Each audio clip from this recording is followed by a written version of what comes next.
ஞாயிற்றுக்கிழமைனா எல்லாருக்குமே ஒவ்வொரு மெமரி இருக்கும். சண்டே ஸ்பெஷல் மெனூஸ் நிறைய இருக்கும். ஆனால் எங்கள் வீட்டில் இதுதான் ஸ்பெஷல். எங்கள் அம்மா பாட்டி எல்லாரும் சொல்லி கொடுத்த ஒரு ட்ரெடிஷ்னல் ரெசிபி தான் இன்றைக்கி செய்ய போகிறோம். இந்த ரெசிபி உங்களை குஷ்டியாக ஹெல்த்தியாக வச்சுருக்கோம்.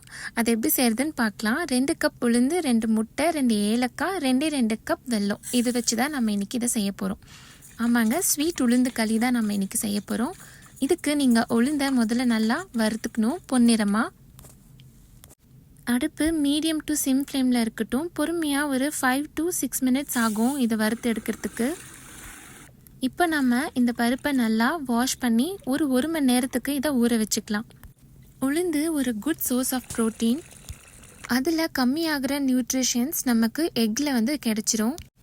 இது எங்கள் ஊர் சைடில் பெண் குழந்தைங்களுக்கு கண்டிப்பாக அவங்க பியூபர்ட்டி ஆன டைமில் இருந்து கொடுக்க ஆரம்பிப்பாங்க. இப்போ நம்ம ஊற வச்ச உளுந்த 2 ஏலக்காய் சேர்த்து அந்த ஊற வச்ச உளுந்து தண்ணியையும் அதில் போட்டு நம்ம நல்லா அரைச்சி எடுத்துக்கிட்டோம்.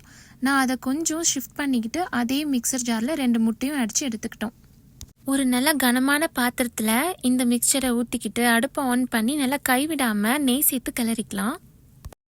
நல்லா கைவிடாமல் கிளறிக்கணும், இல்லைன்னா நமக்கு நடுநடுவில் கட்டி கட்டியாக ஆயிடும். அது நம்ம உளுந்து நல்லா களி டெக்ஸ்சருக்கு வரப்போ நம்ம 2 கப் வெல்லம் இல்லைன்னா சர்க்கரை இங்கே சேர்த்துக்கலாம்.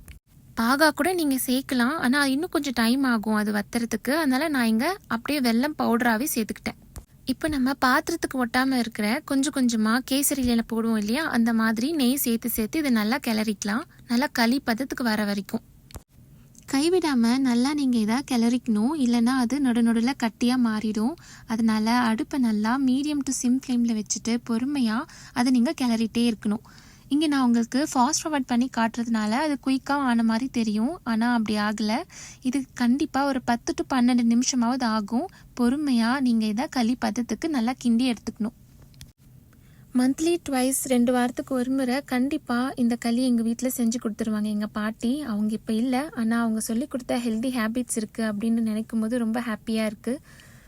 இந்த களி கரெக்டாக குக் ஆகிடுச்சின்னு எப்படி தெரிஞ்சுக்கணும் அப்படின்னா, தண்ணியை தொட்டு பார்த்தீங்கன்னா உங்களுக்கு அது கையில் ஒட்டாமல் வரும். அவ்வளோதாங்க, நம்ம உளுந்து களி ரெடி ஆயிடுச்சு.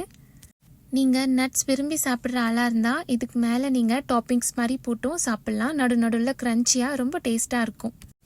இந்த உளுந்து களி ரெசிபி உங்களுக்கு பிடிச்சிருந்தா உங்கள் ஃபேமிலி அண்ட் ஃப்ரெண்ட்ஸோட இதை ஷேர் பண்ணுங்கள். எல்லார் வீட்லேயும் இந்த மாதிரி ஒரு ட்ரெடிஷன் இருக்கும். உங்கள் வீட்டில் நீங்கள் சண்டேஸில் என்ன சாப்பிடுவீங்கன்றதை கமெண்ட் பாக்ஸில் கமெண்ட் பண்ணுங்கள். இந்த ரெசிப்பியை இப்போவும் எவ்ரி சண்டே மறக்காமல் செய்கிற எங்கள் அம்மாவுக்கு நான் ஸ்பெஷல் தேங்க்ஸ் சொல்லிக்கிறேன் இந்த வீடியோ மூலமாக. இன்னொரு ஹெல்த்தி ரெசிபியோடு உங்களை மீட் பண்ணுறேன்.